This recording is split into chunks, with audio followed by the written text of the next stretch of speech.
در درس سوم رسیدیم. بسم الله الرحمن الرحیم. الحمد لله والصلاة والسلام على رسول الله صلی الله علیه وسلم. إن الحمد لله نحمده ونستعينه ونستغفره ونؤمن به ونتوكل عليه ونعوذ بالله من شرور أنفسنا ومن سيئات أعمالنا. من يهده الله فلا مضل له ومن يضلل فلا هادي له، وأشهد أن لا إله إلا الله وأشهد أن محمدا عبده ورسوله صلى الله عليه وسلم وعلى آله وصحبه أجمعين ومن تبع منهجهم وسلك مسلكهم إلى يوم الدين. اللهم إنا نسألك الشهادة في سبيلك. بسم الله الرحمن الرحیم. در درس سومی ما و شما رسیدیم که در درس سومی شناسایی چی هست؟ نقل اعتقادات سلف هست. موضوع دیگه که برای طلبه علم کسایی که میخواین که عقیده اهل سنت رو بفهمن، عقیده سلف رو بفهمن، عقیده اهل حدیث رو بفهمن و عقیده فرقه ناجیه رو بفهمن، کسانی که انشاءالله تعالی نجات پیدا میکنن در آخرت، عقیده از اینا را بفهمن. پس باید بفهمن که اعتقادات از اونا چه قسم برای ما و شما چی شد نقل شده است. اول عقیده سلف صالح به 3 شکل به ما و شما نقل شده هست که اگر ما میخوایم که اونا را بفهمیم، اول در تفاسیر مأثوره عقیده سلف صالح برای ما و شما ذکر شده که در تفاسیری که مأثوره هستن، اینا وقتی آیات قرآن تفسیر میکنن، در او آیات احادیث رسول الله صلی الله علیه و سلم بیان میکنن، در اقوال صحابه را بیان میکنن، اقوال تابعین بیان میکنن، اقوال تبع تابعین بیان میکنن. زیادتر اقوال از اونا را به شکل مستند بیان میکنن. این در تفاسیر است. دوم در کتابای حدیث است که کتابای حدیث وقتی که ما شما میبینیم اینا ابواب از بابهای اعتقادی دارن و موضوعات اعتقادی را بیان میکنن. احادیث رسول الله صلی الله علیه و سلم در عقیده بیان میکنن. و سوم از طریق تعلیف مشخص در مورد عقیده که علما در مورد عقیده تألیفات دارن. 2 قسم تألیفات اساس علما. بعضی تألیفات از خود سلف است، یعنی بعضی چیزهایی که از صحابه، تابعین و تبع تابعین نوشته شده و بر ما و شما انتقال شده هست که عقیده سلف صالح بیان میکنن. و قسم دیگه کتاب‌های هستن که علما اگرچه خودشان در جمله سلف نمیرن، بعد از قرن‌های بعد از سلف آمدن، لکن اهل سلف هستن، عقیده سلف صالح هو بر ما و شما چی میکنه؟ نقل میکنه که مثلا اقوال میگه که فلانی این را گفته، این فلانی این را گفته هست. اینال اولین مطلبی که ما و شما در این راستا میخوانیم نقل اعتقادات سلف در تفاسیر. طبعا تفاسیر که است تفسیر قرآن عظیم الشان مراحل مختلف را سپری کرده هست. مرحله اول نقل اقوال سلف در تفاسیر به شکل روایات شفاهی بود. اقوال سلف صالح در آغاز به شکل روایات زبانی، مثلا تبع تابعین از تابعین میگرفتن و تابعین از صحابی رسول الله صلی الله علیه و سلم میگرفتن و صحابه هم از رسول الله صلی الله علیه و سلم میگرفتن و این اقوالشان را به شکل زبانی بلکه دیگه بیان میکردن. او وقتا به قدرت الله چی بود؟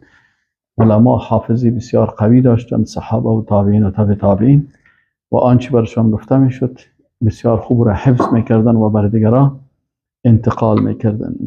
امام سیوطی رحمه الله در کتابش به نام الاتقان، یک کتاب از امام سیوطی رحمه الله، این میگه که مشهورترین مفسران صحابه کرام ذکر میکنه که میگه اشتهر بالتفسیر من الصحابه 10.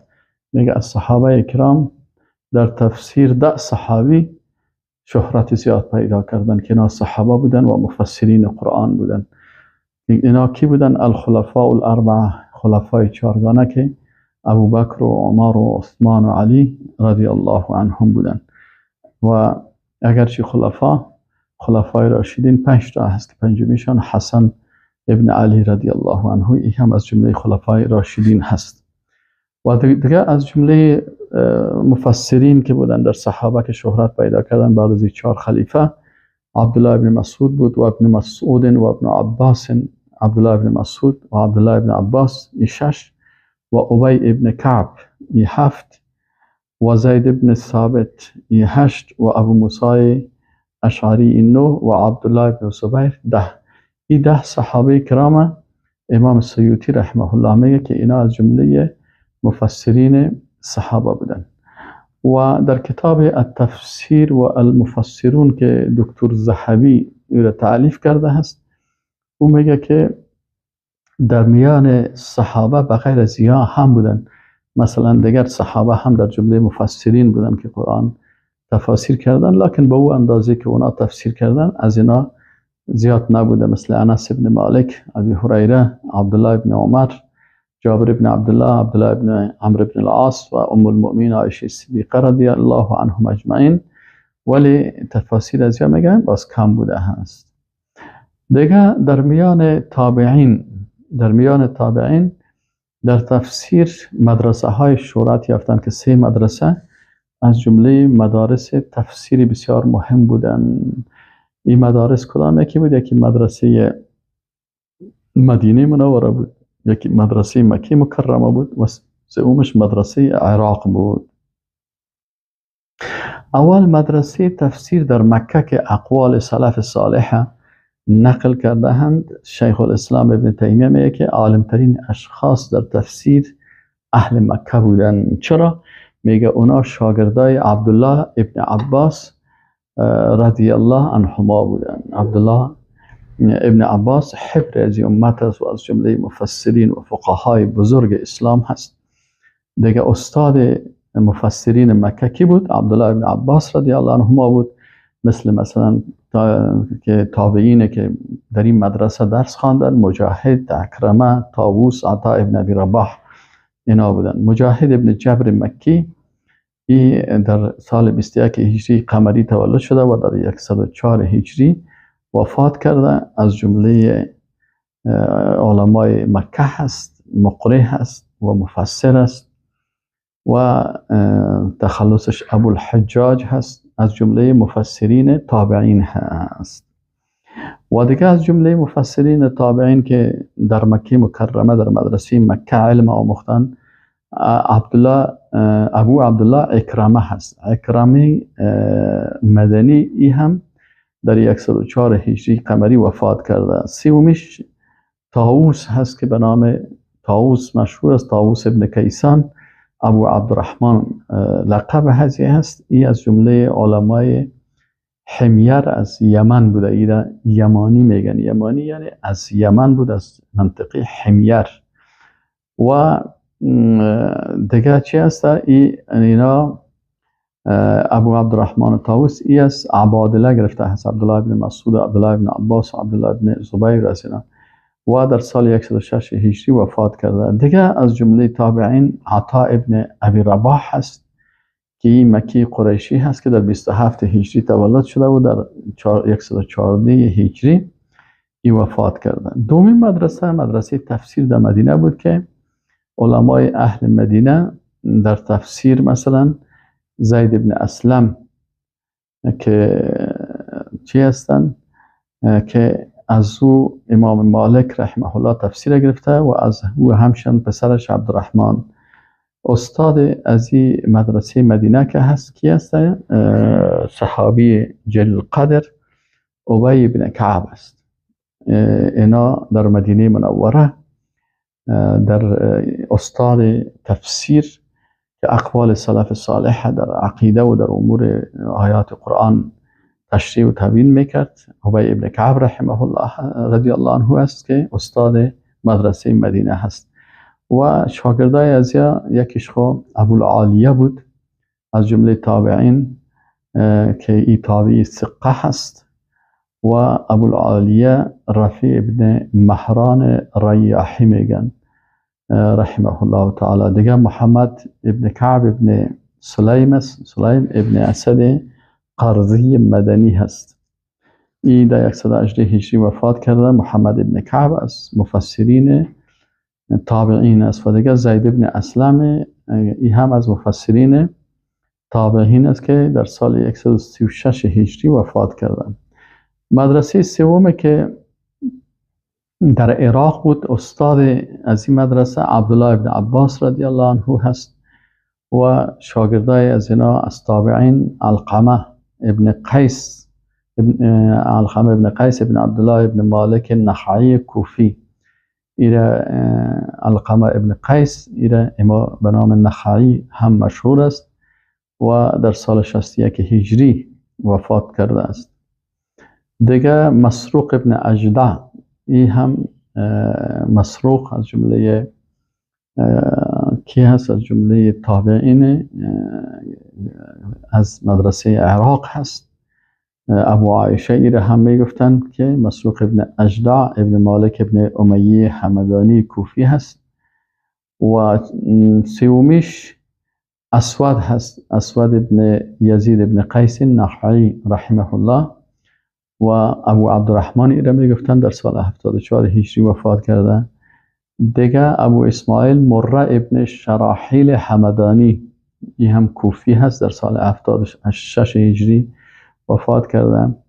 و دیگه ابو عامر ابن شراحیل شعبی حمیری هست، کوفی، این در 20 هجری قمری تولد شده و در 109 وفات کرده. و دیگه از جمله علمای تابعین که بسیار مشهور است حسن بصری رحمه الله هست، حسن ابن ابی حسن یسار بصری که در سال 110 هجری وفات کرده هست. و دیگه قتاده ابن دعامه سدوسی هست که در 110 هجری وفات کرده. این مرحله اول تفسیر بود که مفسرین قرآن به شکل شفاهی بسیاری از اعتقادات سلف در تفاسیر خود ذکر کردن که صحابه و تابعین این مدارس از صحابه کرام اعتقادات سلف گرفتن.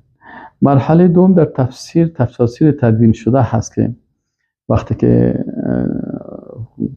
تفاسیر شروع شد که این تفاسیر معصور میگفتن که مثلا بعضی از تفاسیر نوشته شد به شکل قلمی، تفاسیر وقت تدوین شد مثل صحیفه علی ابن ابی طلحه که از ابن عباس روایت کرده و یک جزء از منصوب است به ابی روق و اجزای سی جزء از محمد ابن ثور است که از ابن جریج گرفتن و اینا کم کم بودن. و باز به مرحله بعدش تفسیرهای کامل نوشته شد مثل تفسیر طبری هست که اصل نامش جامع البیان عن تعویل آیه القرآن، تألیف محمد ابن جبریر طبری هست که علامه جریر طبری رحمه الله بسیار اقوال سلف ذکر میکنه در تفسیر خود. در آیات قرآن که شما ببینین اقوال سلف در اونجا از صحابه را، از تابعین، از تابعین اقوال از اینا را ذکر میکنه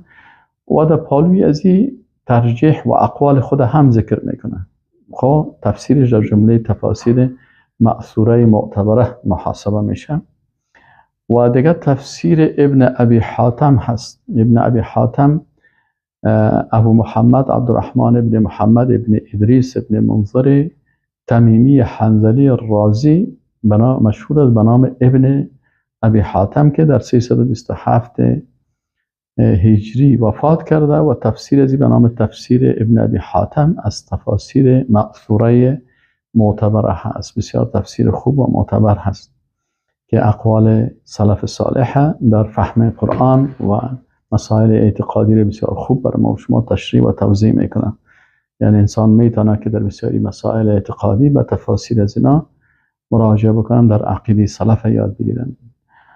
و دیگه سومی تفسیر به نام بغوی مشهور است، معالم التنزیل فی تفسیر القرآن. معالم التنزیل کسی از محی السنه ابو محمد حسین بن مسعود ابن محمد ابن فرا بغوی شافعی، امام بغوی میگن، این متوفای 510 هجری هست و تفسیر ازی هم اقوال سلف دی بسیار زیاد ذکر کرده و اعتقادات سلف هم دی ذکر شده است. و دیگه المحرر الوجیز که است فی تفسیر الكتاب العزیز. این تفسیر کی هست؟ ابن عطیه اندلسی هست که ابو محمد است، عبدالحق ابن غالب ابن عبدالرحمن ابن تمام ابن عطیه اندلسی محاربی هست. دیگه نامش عبدالحق است و ابو محمد کنیش است و به نام ابن عطیه اندلسی محاربی مشهور است. 542 هجری وفات کرده و تفسیر ازی هم در تفاسیر معصور که آثار صحابه و تابعین و سلف ذکر میکنه بسیار خوب تفسیر است. دیگه از جمله تفاسیری که اقوال سلف ذکر میکنه، خصوصا اول احادیث ذکر میکنه، باز اقوال سلف ذکر میکنه. تفسیر القرآن الکریم، تفسیر به نام تفسیر ابن کثیر مشهور است و اصلش نامش تفسیر القرآن العظیم است. از علامه ابن کثیر هست که ابوالفدا اسماعیل ابن عمر ابن کثیر قریشی بصری دمشقی که در 774 هجری ای وفات کرده هست. دیگه از جمله تفاسیر معصور که اقوال سلف ذکر میکنه الدر المنصور فی التفسیر بالمأثور، ای از جلال الدین السیوطی هست و ای هم تفاسیر خوبی هست که در اینجا هست. پس اعتقادات سلف صالح اول ما و شما میتونیم از کدام کتاب ها بگیریم؟ از کتاب هایی که تفاسیر مأثوره هستند. اینا اقوال سلف در عقیده بسیار ذکر میکنن. دوم مطلبی که هست اون نقل اعتقادات سلف در کتاب های حدیث است. وقتی که ما و شما به کتاب های حدیث مراجعه میکنیم، در هر کتاب حدیث ما و شما که سعی میکنیم، مثلا امام مالک رحمه الله وقتی که موطأ نوشته کرده یا احادیث جمع‌آوری کرده هست و کتاب موطأ را تألیف کرده هست، در اینجا مثلا کتاب الجهاد و قسم الغنائم باب القتال على التوحید، مثلا اینجا بابی داره بر القتال علی التوحید مثلا در اینجا هست. و امی قسم مثلا در مسند شافعی مثلا باب القتال علی التوحید داره. و به می شکل مثلا صحیح ابن حبان وقتی که بگیرین در اونجا هم مثلا اقوال هست. و می قسم وقتی که ما و شما میم احادیث تقسیم میکنیم، کتابای حدیث مثلا اول کتب صحاح میگن. کتب صحاح اول خود صحیحین است، در جمله صحیحین دو کتاب صحیح هست که امت اجماع کردن که دو کتاب از جمله کتابای صحیح هست. طول امی چندین قرن، در 15 12 13 قرن علما کلگی از وقتی که دو کتاب تالیف شده هست بران علما اجماع دارن که صحیح دو کتاب صحیح ترین کتاب ها بعد از کتاب الله این کتاب ها کتاب های صحیح هست. یکیش صحیح البخاری هست و دیگهش صحیح مسلم هست. صحیح البخاری اصلا با این نام مشهور شده به نام صحیح البخاری. خود نام اصلی کتاب که مؤلف نام کتاب خودم مانده نامش الجامع الصحیح المسند المختصر من امور رسول الله صلی الله علیه و سلم و سننه و ایامه است. اصل نام کتاب چی است؟ الجامع، کتاب جامع است. الصحیح که احادیث صحیحه را جمع کرده، المسند که ایره مثلا با سند ایره ذکر کرده و المختصر ایره کتابش مختصر است. یعنی علما میگن که تقریبا از لکها و هزار حدیث که پیش امام بخاری بود، همین کتاب هم تو بسیار شکل مختصر خواسته که کتاب مختصر بده من امور رسول الله صلی الله علیه و سلم و سننه و ایامه. یعنی در امور رسول الله صلی الله علیه و سلم، سنت‌های رسول الله صلی الله علیه و سلم، عقیده رسول الله صلی الله علیه و سلم و حتی غزوات و حتی مثلا سیرت رسول الله صلی الله علیه و سلم هم این نقل کرده. مؤلف از محمد ابن اسماعیل بخاری رحمه الله هست که خودم وقف کرده بود به خدمت احادیث رسول الله صلی الله علیه و سلم و نقل عقیده صحیح، نقل فهم درست احادیث رسول الله صلی الله علیه و سلم. یعنی عالم بسیار بزرگوار است و نامش محمد بود، نام پدرش اسماعیل بود، پدرکلانش ابراهیم ابن مغیره بخاری است، علمای بخارا هست. و کنیش ابو عبدالله هست که در 194 هجری در بخارا تولد شد و در سال 210 هجری به جمع احادیث پرداخت و مناطق مثلا به کجا، به خراسان و عراق و مصر و شام، به اینجا هم چی کرد، جمع کرد، از بسیاری جایا سفر کرد و با 1000 شیخ و عالم ملاقات کرد و 6 لک حدیث جمع کرد و از این جمله در احادیث برای کتاب صحیحین احادیث را اختیار کرد. در صحیح البخاری وقتی که ما و شما میبینیم بسیار مسائل اعتقادی ابواب بسیار زیادی داره. مثلا وقتی میبینیم باب قول النبی صلی الله علیه و سلم بنی الاسلام علی 5، باب امور الایمان و ان یحب لاخیه. امام بخاری فقیه است و عالم است و در عقیده و در احکام بسیار عالم است. از این خاطر امی ابواب احادیث را که ذکر میکنه برای مثلا عناوین میده، کتاب و ابواب.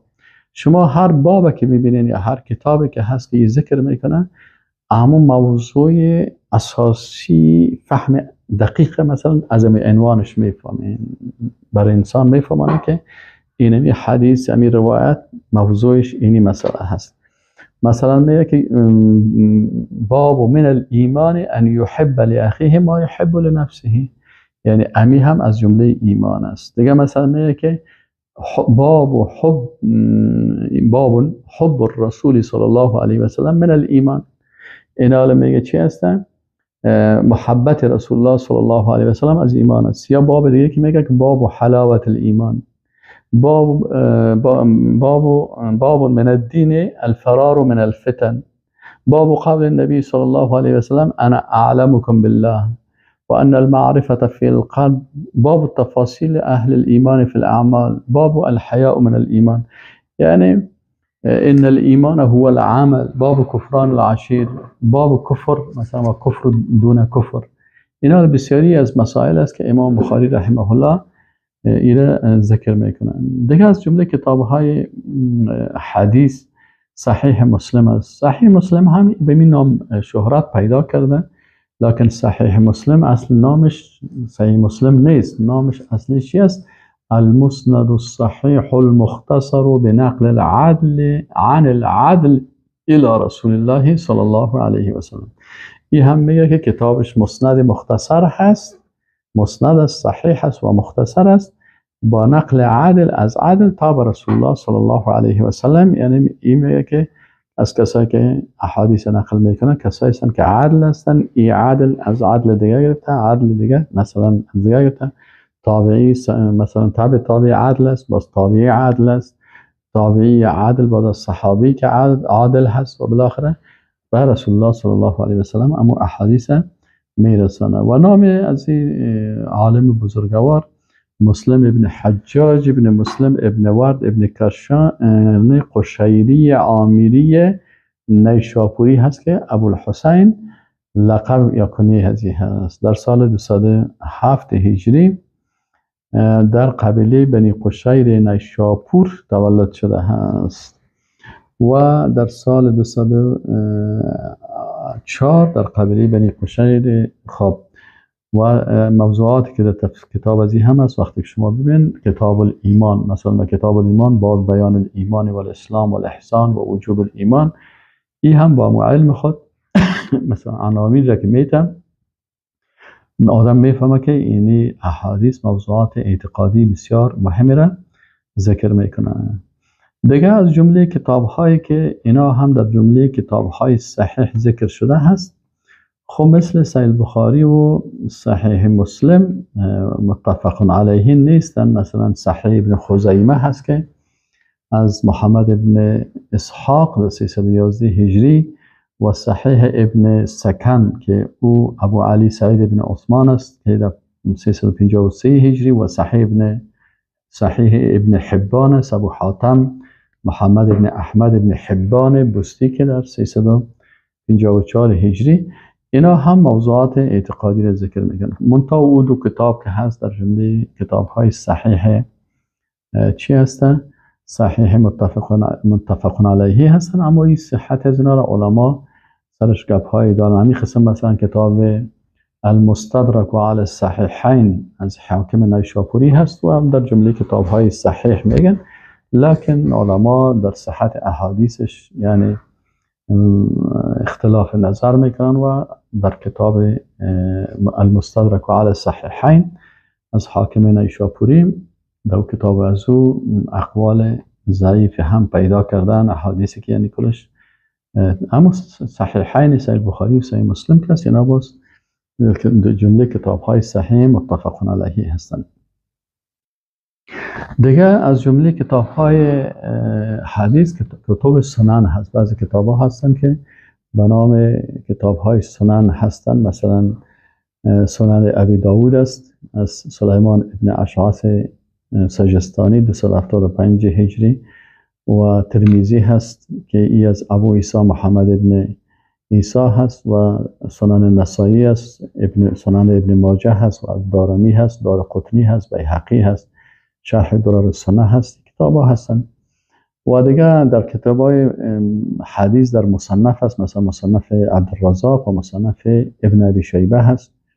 دیگه کتاب ها به نام مسند هستن، اینا هم اعتقادات سلف صالح هست، مثل مسند ابی داود طیالسی هست، مسند حمیدی است، مسند احمد بن حنبل است، مسند عبد بن حمید است، مسند ابی بکر بزار است، مسند ابی علی موصلی هست. قسم پنجم احادیث است که به نام کتب معجم ذکر میشه، مثلا المعجم الکبیر از ابی قاسم طبرانی هست و معجم الصحابه از ابی علی موصلی هست.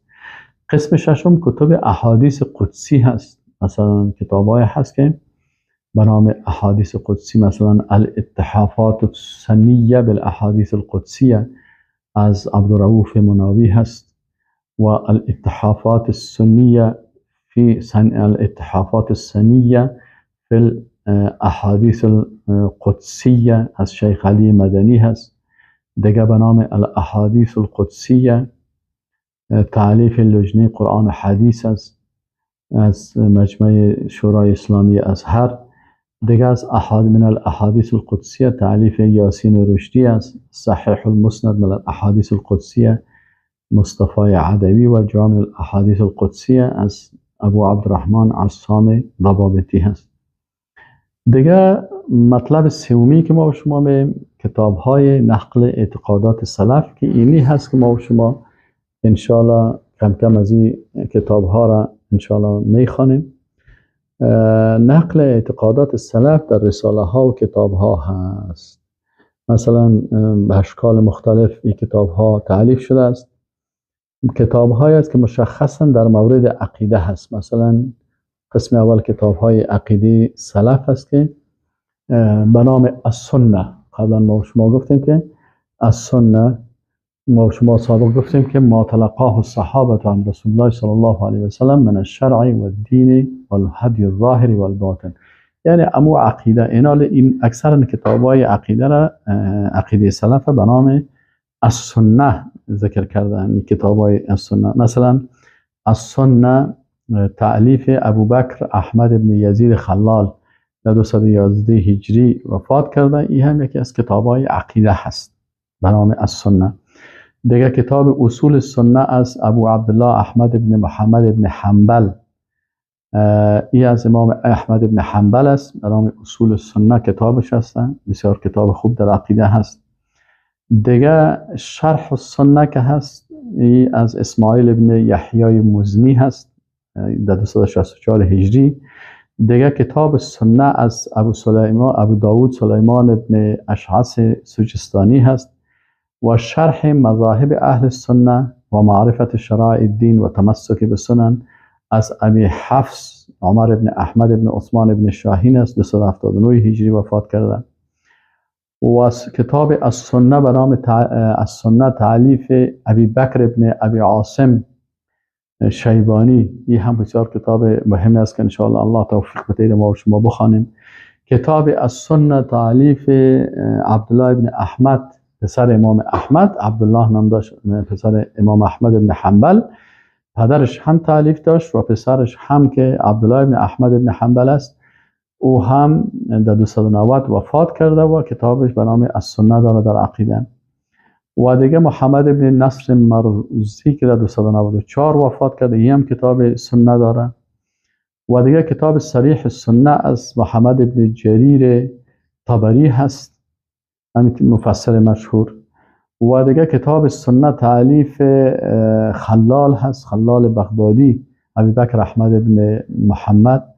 و اصل السنه و اعتقاد الدین از امام ابو حاتم الرازی هست. و شرح السنه کتاب بربهاری هست، این هم کتاب خوبی هست که انشاءالله کل کتاب های خوبی هست. مثلا از این کتاب ها انسان ما و شما انشاءالله کم کم اگر شو بخوانیم.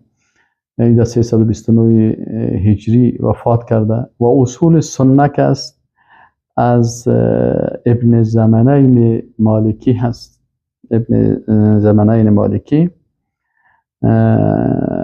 ای هست. و دیگه از شرح سنه تعریف ابن مسعود یعنی امام حسین بن مسعود بغوی هست در 439 هجری. این کتاب‌های سلف در عقیده هستند که این کتاب‌ها در اون وقت تعلیف شده هست. وقتی کتاب‌ها رو ما و شما می‌بینیم که عقیده سلف بیان میکنه، کتاب‌های سنه، شما بعضی اوقاتی رو هم شاید از بعضی کسا بشنوید که اونا وقتی که عقیده سلف بیان میشه اونا فکر میکنه که کسایی که عقیده سلف میگن یا کتاب‌های میگن که عقیده سلف محمد ابن عبدالوهاب تأسیس کرده، بعضی باز میگن که نه ابن تیمیه تأسیس کرده، در حالی که ما شما ببینیم که کتاب‌ها قبل از محمد ابن عبدالوهاب قرن‌های بسیار پیش و چندین قرن قبل از ابن تیمیه این کتاب‌ها چی شدن؟ این تالیفات وجود داشتن. و قسم دوم کتاب‌های عقیده سلف به نام الشریعه هست، یعنی کتاب‌های عقیده سلف به نام الشریعه تالیف کردن. مثلا کتاب امام آجوری میگن، امام آجوری ابوبکر محمد ابن حسین ابن عبدالله آجوری بغدادی که در 360 هجری وفات کرده، این کتابش به نام الشریعه هست، یعنی کتابی که در عقیده هست. و دیگه کتاب الابانه عن شریعه الفرقه الناجیه و مجانبه الفرق المذمومه تألیف ابن بطه اکبری هست. این هم بسیار کتاب مهم هست که ابن بطه اکبری در 389 هجری یک کتاب در عقیده سلف صالح چی کرده؟ تألیف کرده.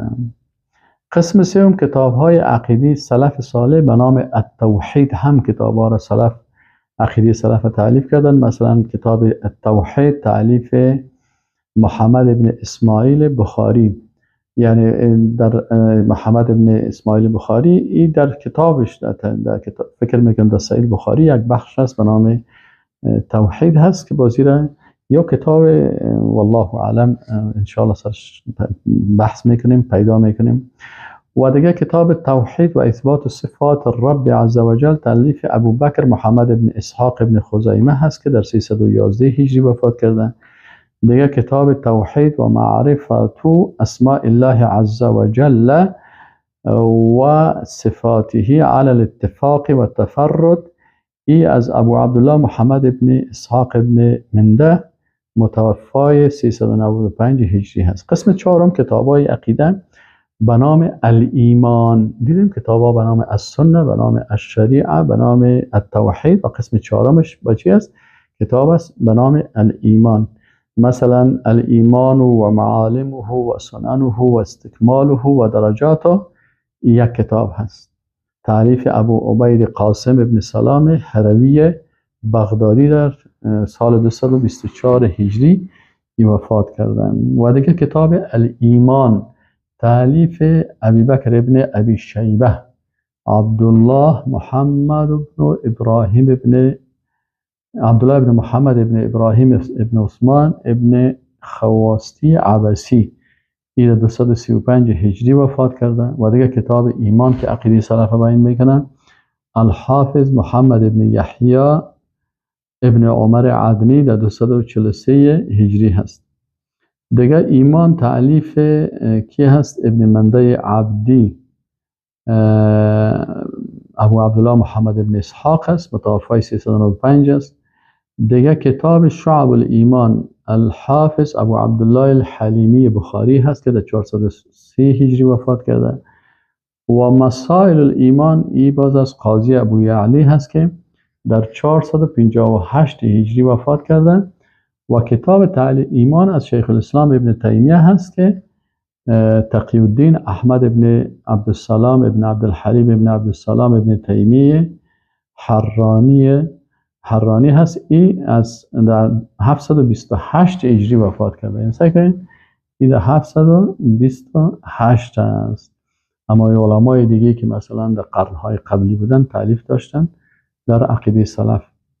و قسم پنجم کتاب‌های عقیده سلف در رد فرقه‌های بدعتی هست. بعضی فرقه‌های بدعتی که پیدا شد، مثلا امام احمد ابن حنبل رحمه الله که متوفی 241 هجری هست کتاب داره و الرد علی الجهمیه و الزنادقه، سر از اینا رد کرده. و امام بخاری در 256 هجری هم کتابی داره به نام الرد علی الجهمیه. و ابو سعید عثمان ابن سعید ابن خالد دارمی سجستانی، یعنی امام دارمی متوفی 280 هجری هست، این هم رد داره با نام الرد علی الجهمیه. و دیگه امام حافظ ابن مندک است، این هم الرد علی الجهمیه داره، متوفی 359 هست. و همین قسم وقتی که ما و شما میم قسم ششم کتاب های عقیده سلف به نام اعتقاد یا به نام عقیده، باز این اصطلاح آمد علما استعمال کردن. مثلا العقیده الطحاویه تعلیف امام ابو جعفر طحاوی هست که باز این شرح کرده، چیز شرحش کردم، شرح عقیده طحاویه، از نامش فراموش شد. باز شرح هزیه هم بسیار شرح بسیار خوب است. و دیگه کتاب اعتقاد و ائمه الحدیث که ایره ابوبکر جرجانی احمد ابن ابراهیم متوفی 371 هجری هست. و شرح اصول اعتقاد اهل سنت و الجماعه از لالکایی، ای هم ابوالقاسم هبت الله حسن ابن منصور طبری رازی لالکایی، این متوفی 418 هجری هست. و شرح اصول اعتقاد اهل سنت خب از امام لالکایی بود. و اعتقاد علی مذهب السلف اهل سنت و الجماعه، ببینید این در 458 هجری چقدر از سابق است، از ابوبکر ابن احمد ابن حسین بیهقی. و دیگه کتاب به نام الاعتقاد و الهدایه تعلیف ابوبکر احمد ابن حسین بیهقی هست در 458. دیگه عقیده السلف و اصحاب الحدیث از ابی عثمان صابونی هست، عقیده السلف و اصحاب الحدیث در 489 هست. و دیگه الحجة فی بیان المحجة و شرح عقیده اهل السنه، ای از ابوالقاسم اسماعیل بن محمد تمیمی اصفهانی 535 است. یعنی شما که طلبه علم هستین، بر ما و شما باید با این کتاب ها بسیار آشنایی داشته باشیم، با این علمای سلف بسیار آشنایی داشته باشیم. یعنی تا که میتونین نام های کتاب های سلف و تا که میتونین نام های سلف و این علما را و کتاب هایشان بخوانین و عقیده صحیح که در او شک نیست، در کتاب های سلف صالحی را پیدا کرده میتونین که اینا عقیدهشان از قرآن و سنت است. دیگه کتاب لمعات الاعتقاد الهادی الى سبیل الرشاد از ابو محمد موفق الدین عبدالله ابن احمد ابن محمد ابن قدامه جماعیلی مقدسی هست. مقدسی نگوین، مقدس از بیت المقدس است. اهل علم بیت المقدس تلفظ میکنن و کسایی که مثلا مقدس میگن باز اونا نمیفهمن اصل کلمه. پس این مقدسی هست. ثم دمشقی حنبلی الشهیر بابن قدامه المقدسی. این عالم ابن قدامه مقدسی بسیار مشهور است و کتابش هم لمعة الاعتقاد الهادی الی سبیل الرشاد مشهور است. در 620 هجری وفات کرده. و دیگه الاعتقاد الخالص من الشک والانتقاد تعلیف امام علاءالدین ابن عطار در 724 هجری وفات کرده. و عقیده سفارینیه الدرة المضیه فی عقد اهل الفرقة المرضیه شمس الدین سفارینی حنبلی نوشته کردن. و دیگه کتاب های عقیده سلف نام های دیگه هم داره. مثلا یک کتاب هست از امام بخاری به نام خلق و افعال العباد و خلق و افعال العباد و رد علی الجهمیه و اصحاب التعطیل که امام بخاری ایره نقل کرده تالیف کرده هست. و دیگه کتاب الاختلاف فی اللفظ و الرد علی الجهمیه و المشبهه ای از عبدالله ابن مسلم ابن قتیبی دینوری، ای هم از علمای بسیار مشهور است. و دیگه کتاب العرش است، ای از ابو جعفر محمد ابن عثمان ابن ابی شیبه عبسی در 297 هجری وفات کرده. التصدیق بالنظر الى الله تعالی فی الاخره، ای از امام ابو بکر آجری هست. العدم از ابی شیخ اصفهانی 369 هجری. الصفات از ابو الحسن البغدادی هست. دار القطنی که میگن در 385 وفات کردن. و رسالة الى اهل الثغر مقالات الاسلامیین، اینا از کتاب های ابی حسن اشعری هست که امام ابی حسن اشعری رئیس فرقه اشاعره هست که اینا میگن در حقیقت امام اشعری رحمه الله اول 3 مرحله در زندگیش تیر شده. مرحله اولش امام اشعری معتزلی بود، از شاگردای جبائی میگفتن، ابو علی جبائی. وقتی که یک روز یک سوال کرد از استاد خود از جبائی، باز میگه که فبوهت الجبائی و ترک الاشعری و مذهبه. باز امام جبائی باز مذهب از این ترک میکنه، باز به مرحله دیگه پیشی یک کس دیگه میره شاگردی از او میکنه و بعضی از صفات قبول میکنه و بعضی صفات مثلا تحریف و تعویل میکنه. و باز در آخر اینی کتاب ها را نوشته میکنه، رسالة الی اهل الثغر و مقالات الاسلامیین. در اینجا باز عقیده سلف صالحه میگیره که از متوفای 320 هجری هستی. دو کتابش بسیار کتاب های عقیده سلف هست و از او عقیده سابقی خود توبه میکنه.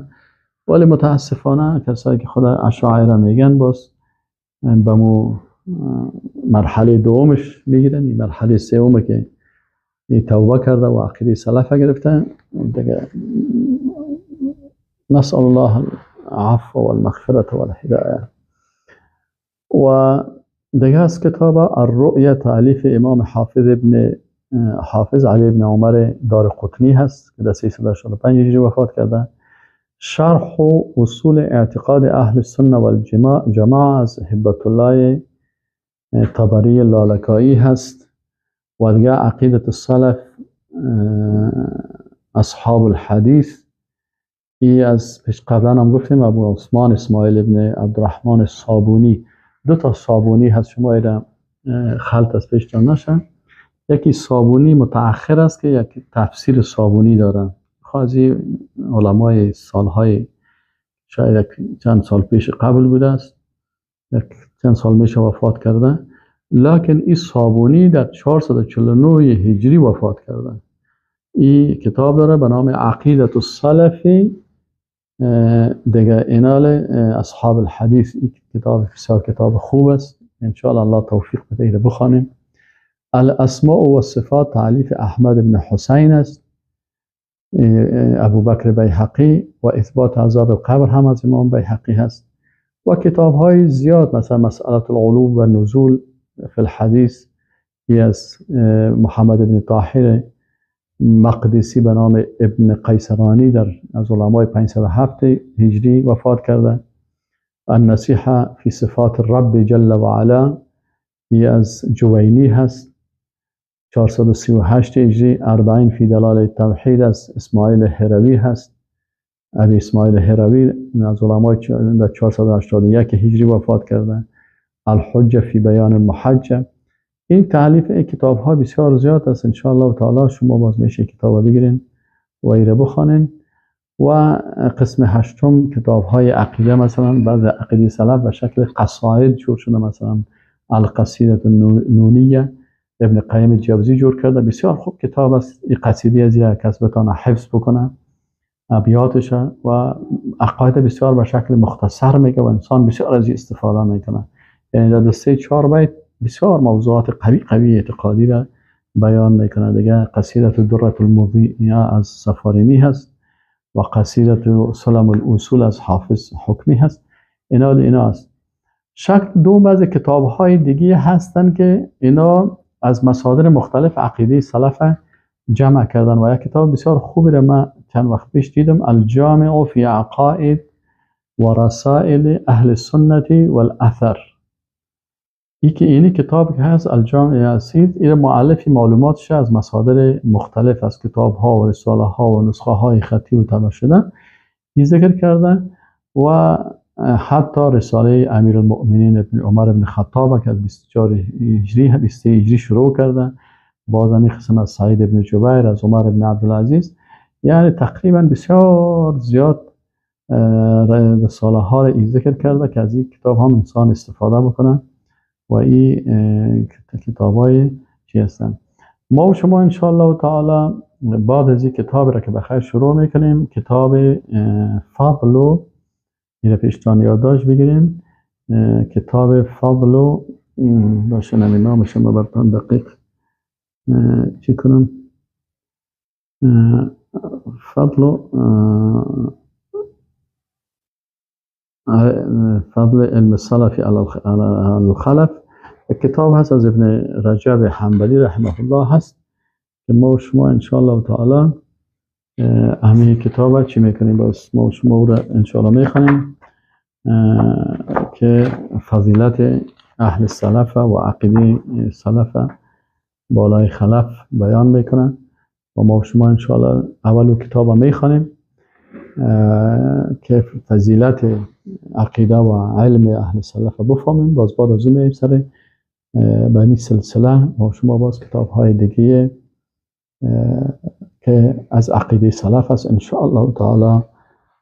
از الله استعانت و کمک میخوایم فرصت عمر نصیب بکنه و توفیق هدایت نصیب بکنه و استقامت نصیب بکنه و فرصت انشاءالله با توفیق الله بس کتاب را هم شروع میکنیم. و السلام علیکم و رحمت الله و برکاته.